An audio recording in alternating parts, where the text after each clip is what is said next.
네, 할렐루야. 우리 주님이 우리를 받아주시고 인도해 주십니다. 할렐루야. 감사합니다. 아멘 소리가 우렁차니 제가 힘이 납니다. 감사합니다. 제가 교육자 생활을 한 지 한 25년 됐더라고요. 대략 25년. 제가 20대 초반에 사역을 시작했기 때문에 이제 전도사, 목사 안수를 받은 거는 뭐 그렇게까지는 안 되지만 전도사로 첫 사역을 시작하고 지금 한 25년 정도 교역자로, 목회자로 이렇게 살아온 것 같습니다. 한 20년 정도, 25년 정도 이렇게 사역을 이렇게 하다 보니까 다양한 성도님들을 만나요. 다양한 성도님들을 만나고 성도님들을 만나며 이제 보통 무슨 얘기를 듣냐면 이 성도님의 이 신앙의 어떤 여정들을 듣게 됩니다. 어떻게 교회 나오게 됐는지, 어떻게 신앙생활을 하게 됐는지, 뭐 부모님 때문에 어렸을 때부터 다닌 경우들도 있고 여러 가지 많은 이야기들을 경험하게 돼요. 우리 아내가 교회를 다니게 돼서 아내의 차로 교회로 데려다 주려고 데려다 주다가 예배 시간에 아내는 교회 들어가고 자기는 맨날 주차장에서 있었대요. 주차장에서 있다가 그렇게 1년이 있었는데 어느 날 이제 아내가 들어간 교회를 같이 들어갔다가 중국 선교사까지 가신 분도 있고 예, 그렇게 사역 그렇게 하나님을 깊이 만나게 되신 분도 있고 뭐 사업을 실패했거나 병을 얻어서 인생이 참 절망이다, 공허하다라는 순간에 하나님을 만나게 되신 분도 있고 우리 학창 시절에 아이들은 보통 하나님 교회를 어떻게 신앙생활하죠? 그녀와 그놈이 있어서 그죠? 예. 그래서 교회 나왔다가 이제 신앙생활을 하게 되는 경우들도 참 많은 것 같습니다. 또 교회 특별한 행사가 있어서 뭐 우리 초청 예배라든가 뭐 감사절이라든가 이런 거 있으면 선물 주잖아요, 그죠? 그 선물 받으러 나왔다가 벌써 30년째 있네요. 뭐 이런 분들도 있는 것 같아요.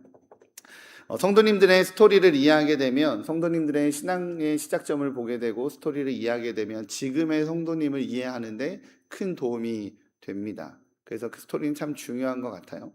제가 유독 기억에 남는 분이 한 분 계신데 지금은 권사님이세요. 권사님이신데 그분 스토리가 참 독특합니다. 이런저런 이야기들 하면 그분이 아우 목사님 뭐 저만큼 독특한 사람도 없을걸요? 맨날 이러면서 자기 이야기를 새벽기도 끝나고 저한테 종종 하셨어요. 이분은 굉장히 독실한 불교 신자셨습니다. 이렇게 1년에 한 번 석탄일에 가고 막 이런 사람이 아니라 일주일에 한 번도 아니고 일주일에 막 세네 번씩 절에 올라가서 불공을 드리고 기도하고 이러셨던 분이에요. 여러분 이 분에게는 간절한 소망이 하나 있었습니다. 절에 올라가서 하는 간절한 소원이 뭐가 있었냐면 자녀를 갖는 소원이 있었습니다. 결혼을 했는데 아이가 들어서지 않아서 많이 힘들어서 기도하고 불공 드리고 불공 드렸는데 결국에는 아이가 안 생겼어요. 아이가 안 생기는 것이 뭐가 힘들었냐면 이 전라도 쪽에서 이제 그 가정을 꾸리고 남편이랑 결혼하고 이러고 있었는데 시부모님들이 그렇게 구박을 하더래요. 아이가 없다고. 아이가 없다고 구박하죠. 남편은 뭐 3개월에 한 번, 6개월에 한 번 이렇게 외부에 돈 벌러 나갔다가 그렇게 어쩌다 한 번씩 집에 들어오시는 남편이 있었으니까 시부모님하고만 산 거예요. 근데 아이도 없고 하니까 늘 그것이 너무너무 힘들고 너무너무 핍박이 심하고 너무너무 고통스러워서 아 이러다가 내가 죽을 수도 있겠다라는 생각이 들어서 자기가 가지고 있는 걸 모두 긁어 모아서 야반 도주를 합니다. 집을 도망 나와요. 도망 나와서 무조건 경기도로 서울로 상경을 합니다. 그렇게 일산 땅에 들어오게 된다고 해요. 들어와서 보니까 이제 서울로 상경하고 보니까 여자 몸으로 할 수 있는 게 별로 없잖아요. 옛날이니까 취업도 잘 안 되고 일할 수 있는 것도 없고 식당 생활 해보려고 했더니 그것도 잘 안 되고 여러 가지 고민하다가 이분이 뭘 하셨냐면 있는 거를 팍팍 긁어 모아서 호프집을 열었어요. 호프집을 열어서 술 장사를 하신 거예요. 술 장사를 하고 이제 술도 팔고 밤늦게 오시는 우리 주정뱅이 아저씨들 뒤치다거리도 하고 본인도 매일 술에 쪄들어 살고 그렇게 또 한 몇십 년을 보내다 보니까 10여 년을 보내다 보니까 아 이러다 내 인생이 끝나겠다. 다 망가지겠다. 이러다가 죽을 수도 있겠다. 이런 생각이 들어서 허무해하던 어느 날 새벽 새벽 장사를 새벽까지 이제 술 접대하고 막 이러고 있다가 그 새벽에 한 3시, 4시 정도에 이제 마무리를 하고 집에 가는데 새벽부터 사람들이 우르르 어디를 들어가더래요. 그게 교회였어요. 새벽 기도로 사람들이 간 거죠. 그 교회를 이렇게 쳐다보니까 교회 모양도 보고 하니까 들어가 보고 싶더래요. 근데 평생을 불교 신자였잖아요. 누가 초대한 적도 없고 오라고 한 사람도 없으니까 교회 들어가기가 너무 망설여지더래. 가도 되나 싶기도 하고. 그래서 갈까 말까 한참 망설이다가 들어갔어요. 그렇게 들어가다 보니까 새벽 예배가 끝나고, 우리 보통 새벽 예배 끝나면 어떻게 하죠? 이렇게 음악 틀어놓고 조명 다 꺼놓고 깜깜한 상태에서 막 각자 흩어져서 기도하고 있잖아요. 들어가 보니까 그게 이제 교회를 처음 만나게 돼. 들어가 보니까 깜깜한데 음악 틀어놓고 사람들이 막 앉아서 웅얼웅얼 대더라는 거죠. 그래서 자기도 사람들 별로 안 앉은 자리, 비어있는 자리에 가서 앉았습니다. 술에 잔뜩 취하고 이제 화장도 뭐 진하게 하고 술 냄새도 펄펄 풍기면서 그 자리에 앉았는데, 그 자리에 앉아서 그렇게 울었대요. 그냥 한없이 눈물이 쏟아지더라는, 그 자리에 그냥 앉았는데 그렇게 울고 한참 우는데 누구도 와서 울지 말라고 이제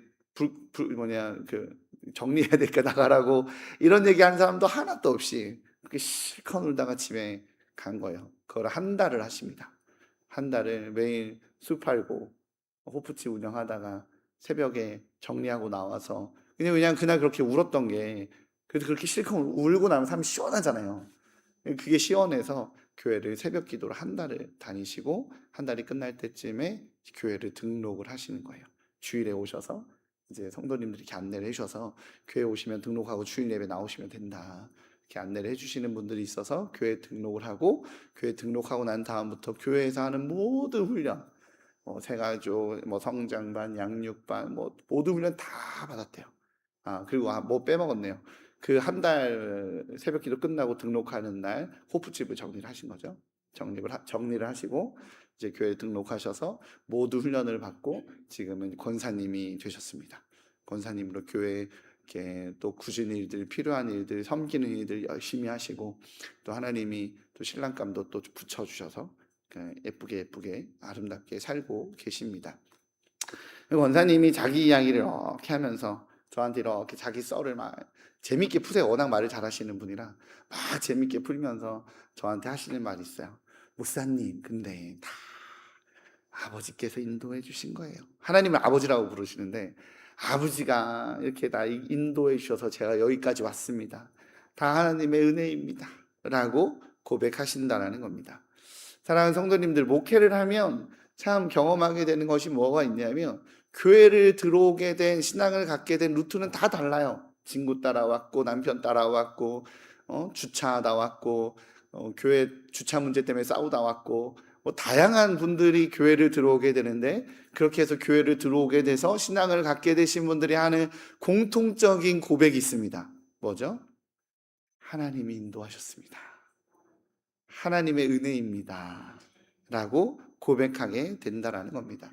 교회를 우연히 나간 것 같았는데 돌이켜보면 하나님께서 길을 미리 예비하셨다라고 고백하게 되시더라는 겁니다. 신앙생활을 아직 하신지 얼마 되지 않으신 분들, 이제 갓 교회에 나오신 분들에게는 이 하나님이 미리 예비하셨다라는 말이, 하나님이 인도하셨다라는 말이, 하나님이 계획하셨다라는 말이 이해하기 힘든 말 중에 하나이실 수도 있습니다. 왜냐하면 그 말은 인간의 의지나 노력과 충돌하는 것처럼 느껴지기 때문에 그래요. 하나님이 인도하셨으면 나는 뭐 한 게 없나? 이렇게 생각이 되어지기 때문에 그렇습니다. 하나님의 전능하심과 주권을 전제로 한 이 하나님의 계획하심과 인도하심을 기독교는 뭐라고 표현하냐면 예정이라고 표현합니다. 이 예정과 자유의지, 인간의 자유의지에 대해서 이 상관관계를 설명하기에는 좀 한계가 있습니다. 한 몇 달을 해도 모자랄 수도 있어요. 다만 이 문제에 관련돼서 오늘은 두 가지의 중요한 관점만 짚고 설명하면서 은혜를 나누고자 합니다. 첫 번째입니다. 첫 번째는 인간은 온전히 자유하다라는 겁니다. 저는 하나님께서 한 번도 제 의지와 상관없이 강압적으로 저를 인도하신 적이 없다고 확신합니다. 물론 이 주어진 환경이 저를 무언가 선택하도록 이렇게 만든 적은 존재하지만, 그때에도 결국에 그 선택은 제 몫이었어요. 제가 결정하게 되었다라는 거죠. 하나님이 하나님의 뜻대로 행동하기, 우리가 인간이 하나님의 뜻대로 행동하기 때문에 자유의지가 없다라는 주장은 성경의 가르침이 아니라는 사실입니다. 예를 들어서 창세기에 등장하는 요셉의 형제들이 요셉을 팔았습니다. 다 아시는 내용이시죠? 그죠? 그들이 요셉을 팔았다라는 그 원인은 뭐죠? 미움과 질투였어요. 요셉이 잘 나가는 것처럼 보였으니까요. 아버지 앞에서 아버지께 따로 너무나도 차별받는다고 생각했으니까요. 형제들이 요셉을 팔 마음이 전혀 없었는데 하나님께서 억지로 그들의 의지와 상관없이 요셉을 팔게 하려고 이 형제들에게 미움과 질투의 마음을 생기게 하신 거라면, 그랬다면 요셉의 형제들은 정말 억울했을 겁니다. 하지만 그럼에도 요셉의 형들이 요셉에게 절을 하는 이 일들, 절을 하게 될 것이라고 말하는 이 일들을 미리 계획하셔서 요셉에게 꿈으로 보여주셨다는 사실을 우리는 모두 알고 있습니다. 그죠? 심지어 요셉을 통해 이스라엘 백성들이 애굽에 들어갔다가 400년의 종살이를 하고 돌아오게 될 거라는 이 큰 이야기를 요셉이 태어나기도 전에, 형들이 미움을 갖기도 전에 그의 고조 할아버지인 아브라함을 통해서 또한 말씀하셨습니다. 우리가 수요 예배를 통해서 창세기를 함께 보고 있기 때문에 이 내용을 기억하시리라 믿습니다. 창세기 15장 13절에서 14절의 말씀입니다. 네, 우리 PPT가 나와 있을 예정입니다. 함께 읽겠습니다. 시작.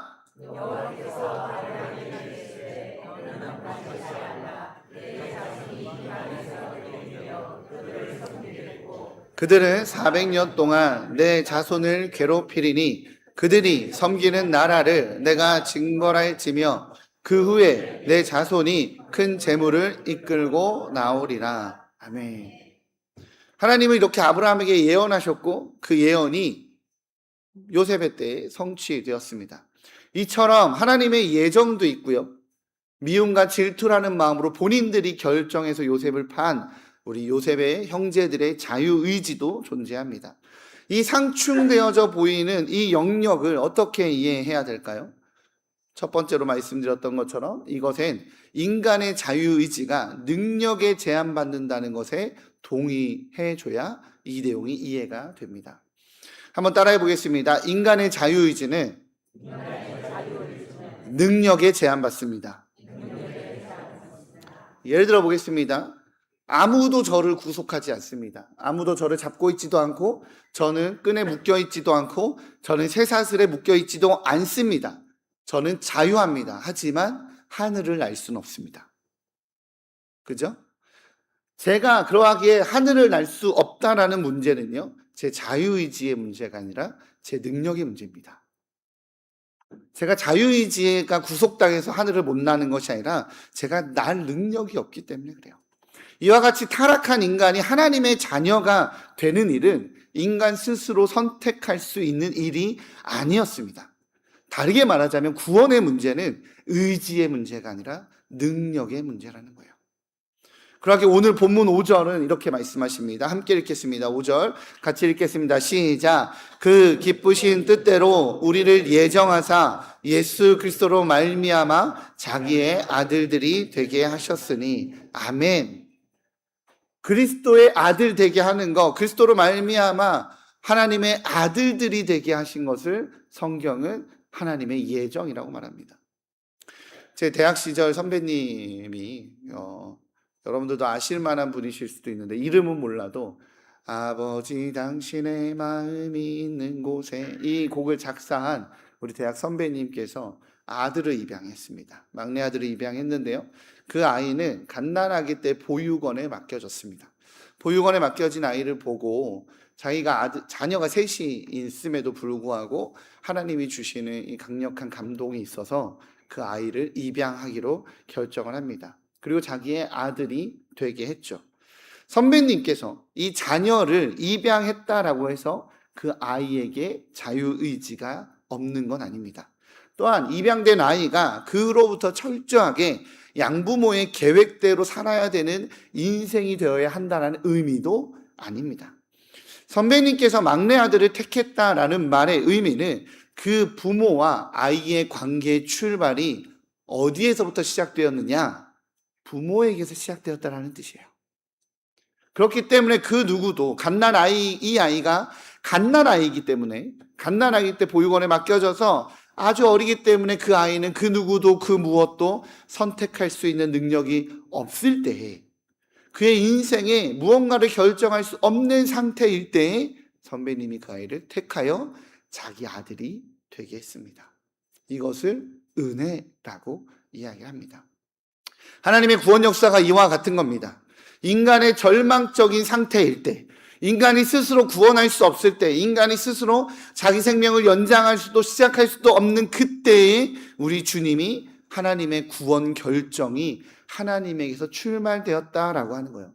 그때 하나님에게서 출발된 그 구원의 결정이 우리는 그 누구도 부당하다라고 말할 수 없을 겁니다. 왜냐하면 우리는 결정할 수 있는 능력이 없었기 때문이죠. 그렇기 때문에 오늘 사도 바울이 말하는 이 예정을 이해하기 위해서는 예정이 의지의 문제가 아니라 능력의 문제임을 인정해야 한다는 겁니다. 그리고 두 번째는 인간의 존재가 완전히 절망적인 상태였다라는 그 사실을 인정해야 예정이 보여지기 시작합니다.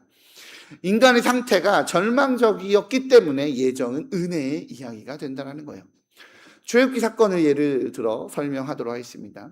이스라엘 백성이 애굽의 노예 생활로 있다가 애굽에서 빠져나오죠. 출애굽이라고 합니다. 그때 애굽에서 분명히 빠져나왔고 바로와 그들이 모두 그래 가라라고 했음에도 불구하고 이 이스라엘 백성들이 애굽을 빠져나오자 바로가 군대를 모아서 이스라엘 백성들을 쫓아옵니다. 죽이겠다고 군 전차를 몰고 군대를 모아서 쫓아옵니다. 그런데 문제가 뭐죠? 앞에 홍해가 가로막고 있는 거예요. 넘어갈 수 없는 홍해가 가로막고 있었습니다. 그 상태에서 이스라엘 백성들이 가장 절실하게 원하는 건 무엇이었겠습니까? 바로의 군대의 손에 죽는 것일까요? 그건 아닐 거예요. 그가 바라는 건 홍해, 이 바다를 건너가는 것이 그들의 소원이었을 겁니다. 만약 이스라엘 백성들이 물 위를 건널 수 있는 능력이 있거나 하늘을 날 수 있는 능력이 있어서 그 바다를 자신이 걸어서 건너거나 날아서 건널 능력이 있었는데, 충분히 그게 가능한데 누군가 붙잡아서 그렇게 건너면 안 된다라고 했다라면 그것은 자유의지를 침해한 겁니다. 하고 싶고 할 수 있는데 외부에서 압력을 가한 거니까 당연히 자유의지의 침해겠죠. 근데 문제는 이스라엘 백성들에게 바다를 건널 능력이 없다라는 사실이에요. 그렇게 그들이 선택할 수 있는 건 뭐밖에 없습니까? 물에 빠져 죽든지 바로의 칼에 의해 처형되어 죽든지. 그 두 가지밖에 할 수 없는 절망적인 상태에 놓여 있었습니다. 그들에게 아무런 소망이 없는 상태였다라는 거죠. 이 절망적인 상태를 인정해야 이제부터 하나님의 은혜를 인정하게 된다라는 거예요. 그 절망적인 상태일 때 홍해가 갈라집니다. 하나님이 동풍을 불어서 이 바다를 갈라버리는 거예요. 이스라엘 백성들이 체념하고 나는 이제 살기도 싫고 뭐 바로의 군대도 뭐 애굽도 싫고 가나안도 싫고 나는 그냥 죽어버렸으면 좋겠어요 라고 말하는 이 체념의 상태가 아니었다라면, 그들이 살기를 원했다라면 갈라진 홍해로 걸어 들어가는 것은 선택의 문제가 아닐 수 있습니다. 그러나 그것이 오직 한 길밖에 없기 때문에 선택한 것이지만 그걸 은혜라고 말합니다. 할렐루야. 한 길밖에 없다라고 원망해야 되는 당위성이 아니라 그 절망적인 상태에서 생겨진 홍해의 갈라짐은 은혜라고 말해야 한다라는 것입니다. 그리고 이스라엘 백성들이 모두 홍해를 건널 때까지 바닷물은 양쪽에 거대한 벽이 되어 멈춰져 있었습니다. 그 벽이 허물어져서 이스라엘 백성들이 홍해를 건널 때 다 덮쳐 죽이지 않은 거예요. 그리고 그 바닷물이 벽이 되어 넘치지 못하게 막으신 분은 하나님이십니다. 그렇게 이스라엘 백성들은 걸어서 홍해를 건너는 기적을 경험했습니다. 이스라엘 백성들이 할 수 없는 것을 하나님이 해 주신 겁니다. 하나님이 하신 겁니다. 그래서 이것이 은혜입니다. 하나님의 주권적인 은혜와 절망적인 이 상황에서 부여된 기회를 이스라엘 백성들은 스스로 선택하여 자유의지로 건너간 거예요. 그러니 자유의지도 있고 하나님의 예정도 함께 있는 것입니다. 인간이란 존재가 그렇습니다. 인간이란 존재는 자기 인생의 주인이 되어 행복을 찾아 몸부림치곤 합니다. 그러나 신기하게도 그럴수록 깊은 수렁에 빠집니다. 구약 성경에 의하면 인간은 물질의 풍요를 누리고 싶어서 그 풍요를 통해 행복을 원했습니다. 그래서 더 많은 풍요를 줄 수 있을 것처럼 보이는 우상을 선택했습니다. 그러나 그 우상 숭배가 나라를 더 피폐하게 만들었습니다. 백성들은 외부의 적이나 다른 나라의 공격에서 지켜줄 강력한 군대와 왕을 원했습니다. 그래서 하나님께 요구했죠. 우리에게 왕을 주십시오. 그래서 나라가 더 안전해지게 해주십시오. 부강하게 해주십시오 라고 요구했습니다. 하나님 원치 않았지만 백성들이 원해하기에 왕을 줬습니다. 시간이 지나자 그 왕이, 그 군대가 백성들을 돌보고 지킨 것이 아니라 그들이 백성들을 착취했습니다. 이것이 인간의 역사이고 성경이 말하는 인간의 역사이고 우리가 살아온 역사입니다. 발전시킨 과학이 생태계를 무너뜨리고 발전시킨 의학이 새로운 전염병을 만들어냅니다. 발전시킨 정치 제도가 빈익빈 부익부를 야기시키고 있습니다. 사람은 원하는 것과 다르게 인간이라는 존재는 몸부림칠수록 깊은 수렁에 빠지게 된다라는 거예요. 그리고 그 결국이 뭡니까? 인간은 한계와 죽음이라는 절망적인 경험만 하게 된다는 사실입니다. 이 절망의 늪에서 헤어나오지 못하는, 헤어나올 수 없는 우리 인간을 하나님이 불쌍히 여기셔서 구원해 주셨습니다. 그리고 우리를 구원하기 위해 당신의 아들을 내어 주셨습니다. 인간 스스로 그 능력으로 할 수 없었기 때문에 하나님께서 결정하셔서 구원의 길을 열어놓으신 거예요.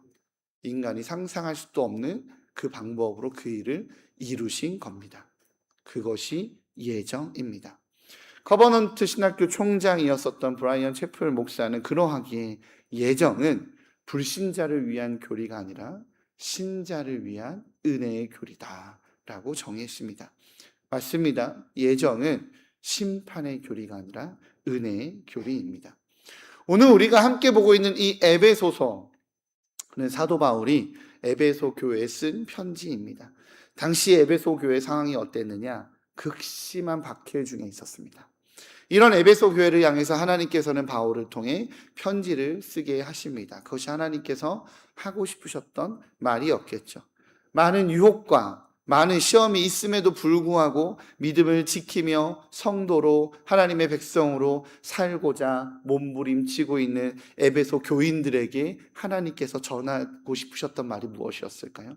세상의 핍박과 괴로움 앞에서 담대함보다는 두려움으로 되겠냐고, 그 일이 열리겠냐고, 우리가 내 앞길이 펼쳐지겠냐라고 지쳐가고 있는, 그래서 시간이 지날수록 소심해지고 있고 시간이 지날수록 강력해지는 이 로마의 박해 앞에서 지쳐가고 있는 이 교인들에게 하나님께서 하고 싶은 말은 무엇이었을까요? 바로 예정입니다. 예정의 은혜라는 거예요. 하나님이 우리를 택하셨습니다. 우리가 하나님을 알기도 전부터 하나님께서 우리를 택하시고 너는 내 것이다 라고 하셨습니다. 우리가 하나님을 택한 것이 아니라 하나님이 우리를 택하셨습니다. 그러하기에 낙심하지 말고 주의 은혜 붙들고 살아갑시다. 내가 하나님을 택했다라면 하루에도 수십 번씩 변하는 내 연약한 마음은 오늘도 무너질 겁니다. 내가 하나님을 선택했다라면 오늘도 수십 번씩 나 스스로에게 실망하는 내 모습을 보며 내가 믿음을 지킬 수 있을까? 내가 신앙을 지킬 수 있을까? 내가 성도로 살아갈 수 있을까라고 우리는 무너질 겁니다. 그러나 그 박해와 고난 앞에서 연약해지지 않아도 되는 것은 우리의 구원의 문제가 우리에게서 출발하지 아니하고 하나님에게서 출발했으니, 하나님이 선택해서 붙잡았으니 하나님 의지하면 됩니다. 나에게는 실망해도 나를 향해 실망하지 않으시는 주님 붙들면 됩니다 라고 말하는 그 예정의 메시지가 오늘 하나님께서 사도 바울을 통해 에베소 교회에게 하고 싶으셨던 말인 겁니다. 그리고 또한 우리를 향해 우리 하나님이 하고 싶은 말이십니다. 구원이 하나님에게서부터 시작되었기에 무너지지 않고 흔들리지 않을 수 있는 겁니다. 할렐루야. 그 누구도 그 무엇도 하나님과 우리 관계를 끊을 수 없고 흔들 수 없습니다. 그러니 예정의 교리를 인정하는 성도가 할 수 있는 것은, 또한 해야 하는 것은 바로 찬양입니다. 오늘 본문 6절입니다. 함께 읽겠습니다. 6절 시작.